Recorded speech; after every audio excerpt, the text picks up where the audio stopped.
Hello, Girl Drive Press peeps. This is Allie Craig, and on this week's episode of Story Crafter, we're talking all about moving the emotion.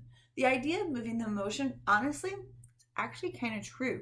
There's energetics that we're actually moving, and we move with our words, we move with our tone of voice. In the real world, we move with our body language, our nonverbal communication. You can even move it with how you relate to furniture in the space around you.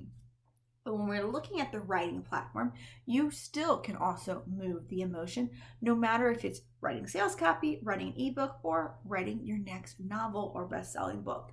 So, how in the world do you do that?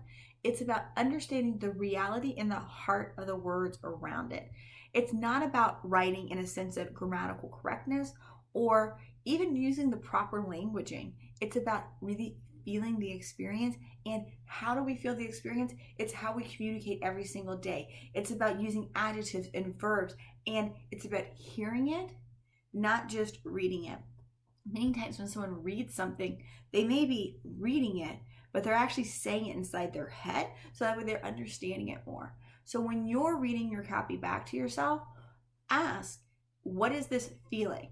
Like, close your eyes and think of the words and think, is this actually moving the emotion?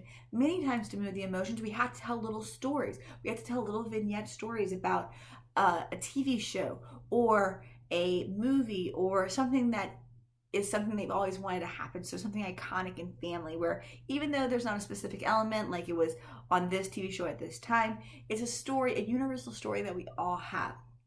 When we can speak to those, we can begin to move the emotion to the direction we want. And when you can get really empathetic with your audience and you really know and put yourself in a position of where their heart is at, then guess what? You can begin to speak from their heart and write from their heart. And when you do that, all the perfect adjectives and verbs and stories, pausing and spacing, all come into play. So the best way to move emotion is to have a smidge of empathy. That makes the world of difference.